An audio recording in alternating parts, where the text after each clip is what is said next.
મિત્રો, દરેક હસતો ચહેરો તમારો પોતાનો નથી હોતો. કેટલાક લોકો સામેથી મિત્ર બને છે, પરંતુ અંદર જ અંદર તમારી હારની રાહ જોતા હોય છે. ચાણક્ય નીતિ આપણને શીખવે છે કે અસલી યુદ્ધ તલવારોથી નહીં પણ મગજથી જીતાય છે. આ વિડીયોમાં તમે શીખશો કે દુશ્મનની સાચી ઓળખ કેવી રીતે કરવી, લોકોની વાતોને નહીં પણ તેમની દાંતને કેવી રીતે સમજવી અને પોતાની ભાવનાઓ પર નિયંત્રણ રાખીને માનસિક રીતે શક્તિશાળી કેવી રીતે બનવું. આ વાતને ખૂબ ધ્યાનથી સમજો. તમારો દુશ્મન ક્યારેય તમારો પોતાનો ન થઈ શકે. ભલે તમારી જિંદગીની પરિસ્થિતિ ગમે તેવી હોય, તમે ગમે તેટલા નબળા દેખાતા હોવ કે ગમે તેવા મજબૂર હાલાતમાં કેમ ન હોવ, દુશ્મનની ફિતરત ક્યારેય બદલાતી નથી. તમારા હરીફો, તમારાથી બળતરા કરનારા લોકો, તમારી પ્રગતિથી ડરનારા લોકો અને તમારી પીઠ પાછળ તમારી હારની રાહ જોનારા લોકો, આ બધા એક જ કેટેગરીમાં આવે છે. તેઓ તમારા પોતાના નથી હોતા. અને સૌથી ખતરનાક વાત શું છે? આ લોકો સામેથી દુશ્મન બનીને નથી આવતા, પરંતુ બે ચહેરા લઈને આવે છે.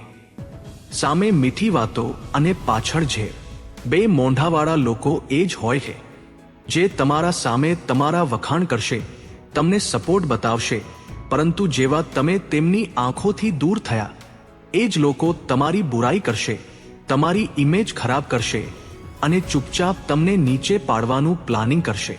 કારણ કે સાચું તો એ જ છે કે તે દિલથી ક્યારે નથી ઈચ્છતો કે તમે જીતો. તે તમારી જીતને ક્યારે સહન નથી કરી શકતો.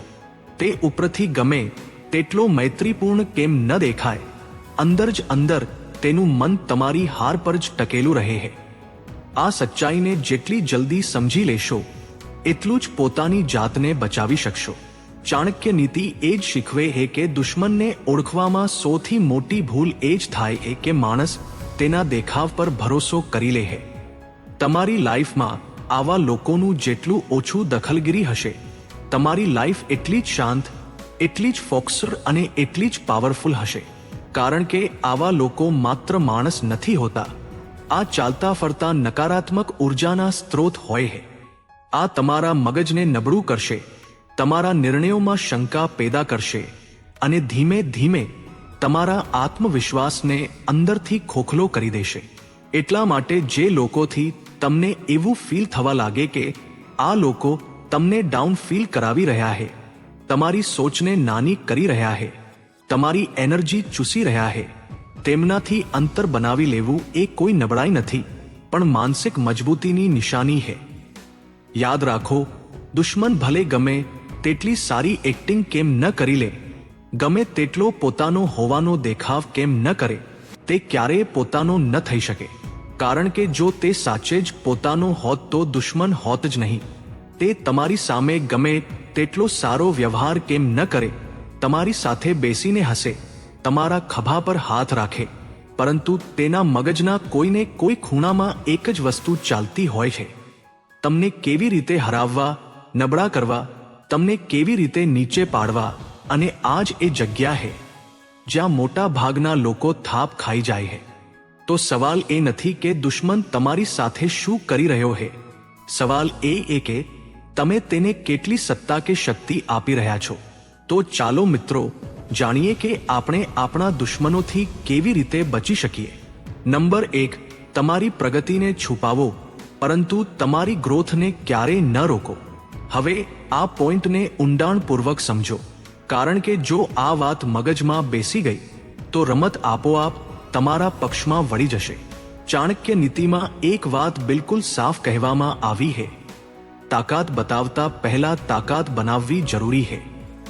જે લોકો પોતાની પ્રગતિ જલ્દી બતાવી દે છે, તેઓ પોતાની રણનીતિ પણ જાહેર કરી દે છે, અને જે પોતાની રણનીતિ ખોલી દે છે, તે દુશ્મન માટે આસાન નિશાન બની જાય છે.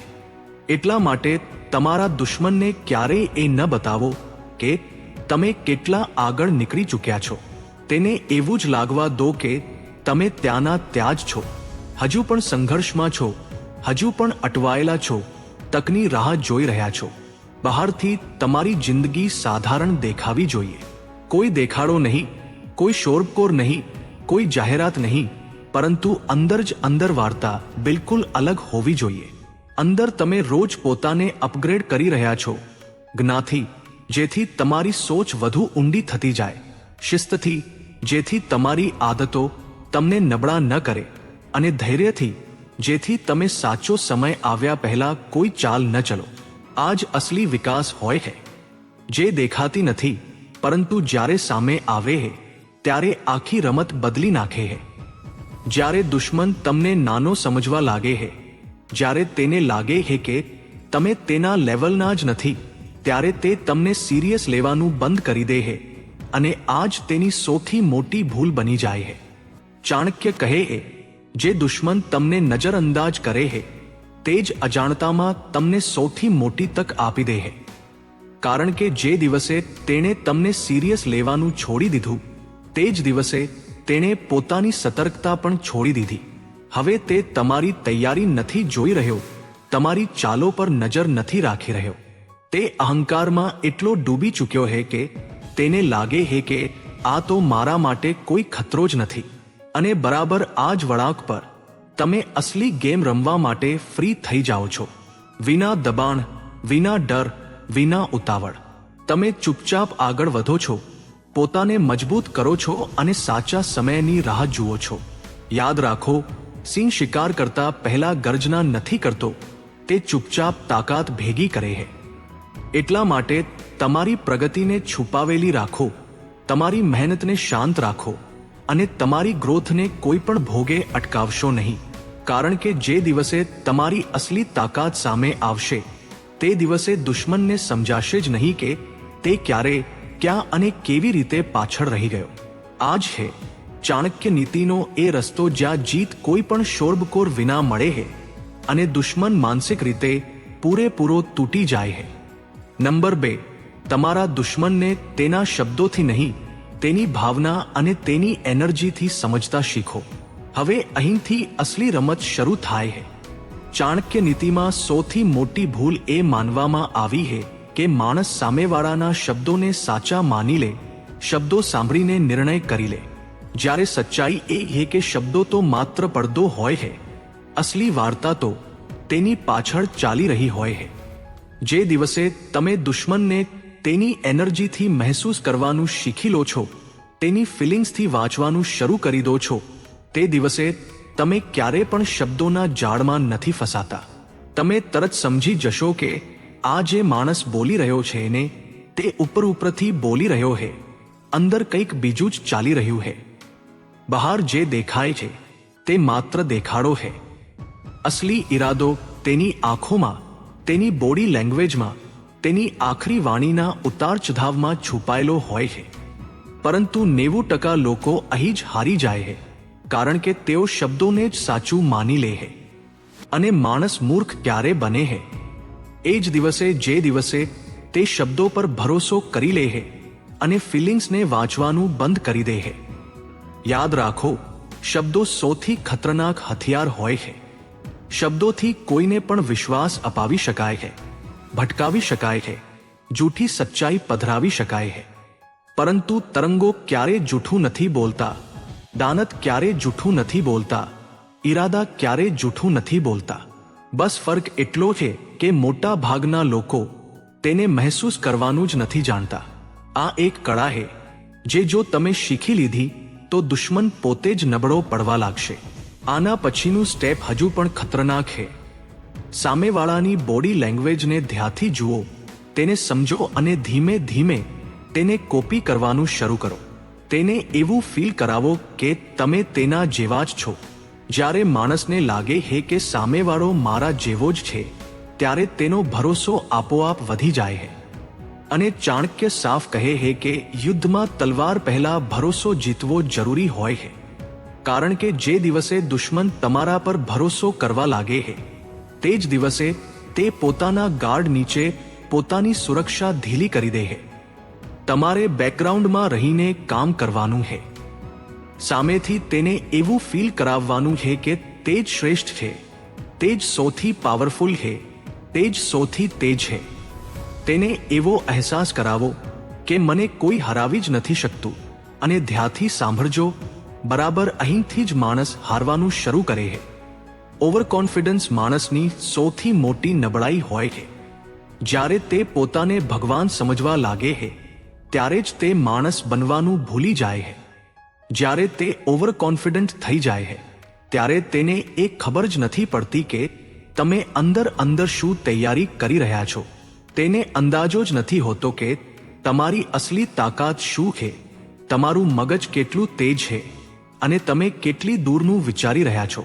કારણ કે એક કડવી સચ્ચાઈ યાદ રાખજો, આ તૈયારી એ જ કરે છે જેની પાસે બધું નથી હોતું. જેની પાસે બધું હોય છે અથવા હોવાનો ઘમંડ હોય છે તે તૈયારી કરવાનું છોડી દે છે. જ્યારે તમે કોઈને એવો વિશ્વાસ અપાવી દો છો કે તમે સંપૂર્ણ માણસ છો, કિસ્મતવાળા છો, તાકાતવર છો, તો તે પોતાને અપગ્રેડ કરવાનું બંધ કરી દે છે. તલવારમાં ધાર લગાવવાનું છોડી દે છે.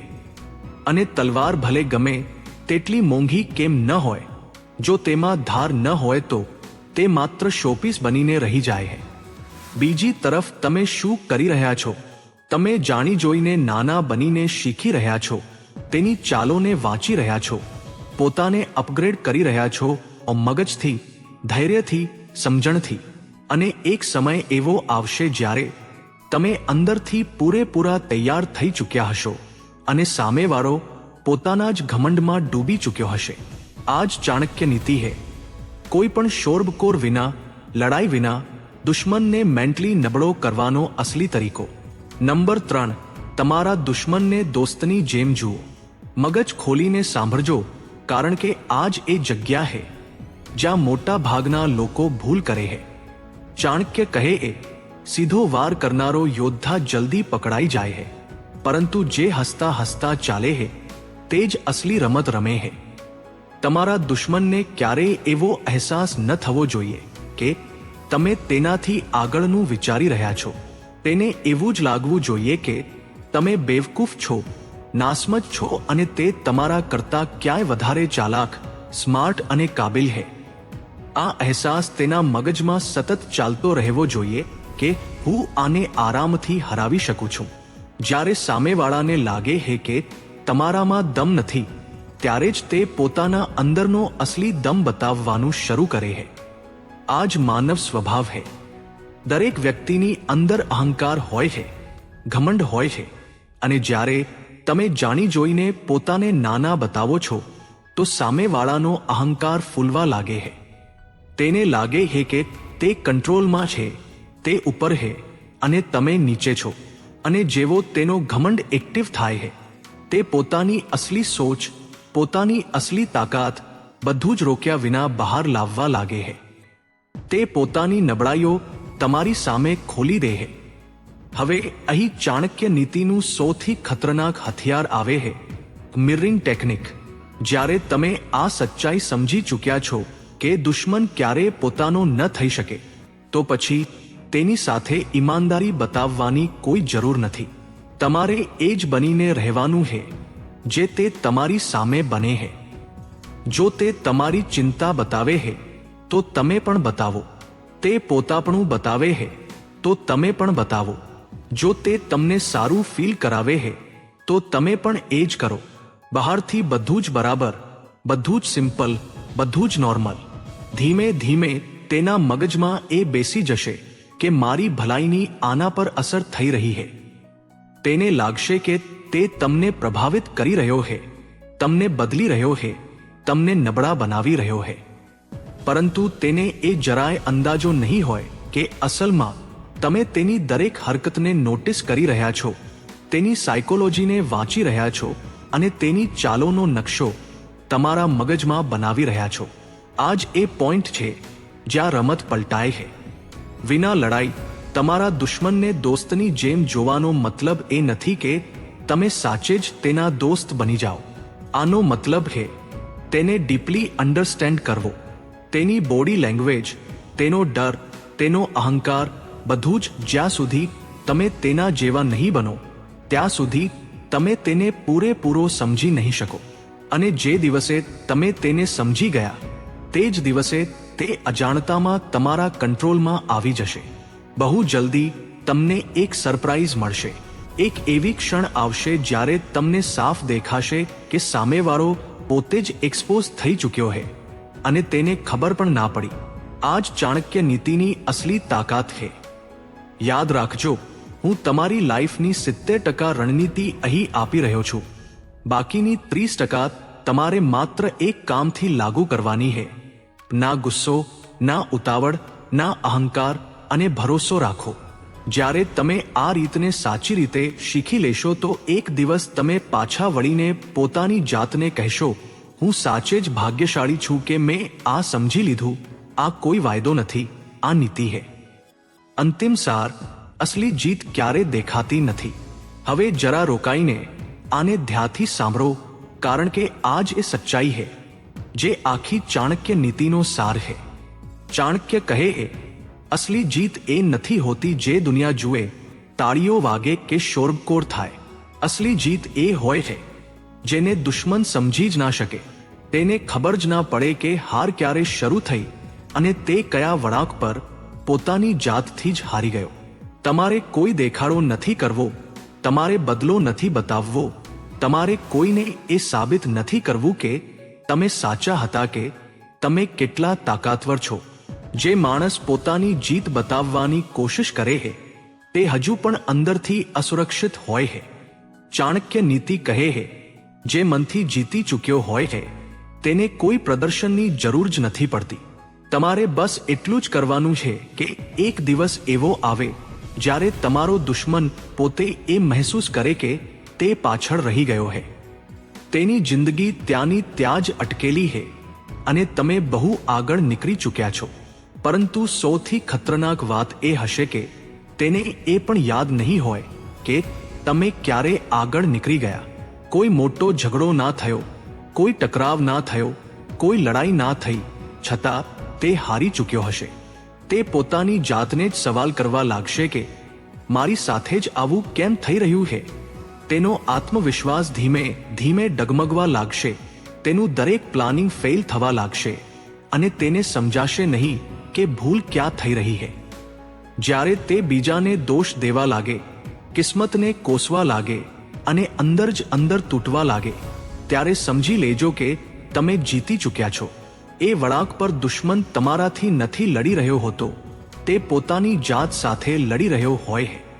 અને માણસ જ્યારે પોતાની જાત સાથે લડવા લાગે છે ત્યારે તેને હરાવવા માટે કોઈ બીજા દુશ્મનની જરૂર જ નથી પડતી. તો મિત્રો, જો તમે તમારા જીવનમાં આ 3 વાતનું ધ્યાન રાખીને ચાલશો તો તમે તમારા આસપાસ રહેલા દુશ્મનોને ઓળખી શકશો અને તેમને હરાવી શકશો.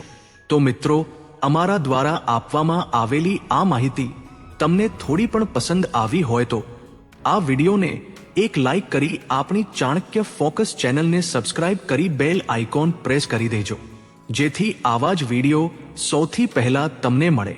તેમજ આ વિડીયોને તમારા મિત્રો સાથે શેર જરૂર કરી દેજો, જેથી આ માહિતી તેમને પણ ઉપયોગી થઈ શકે. તેમજ કોમેન્ટ બોક્સમાં ચાણક્ય નીતિ જરૂર લખી દેજો. તો મિત્રો, આજ માટે બસ આટલું જ. ફરી મળીશું એક આવા જ નવા વિડીયોમાં. ત્યાં સુધી બધા હસતા રહો, ખુશ રહો અને પોતાનું ધ્યાન રાખો. વિડીયોમાં અંત સુધી બની રહેવા માટે ધન્યવાદ. તમારો દિવસ શુભ રહે.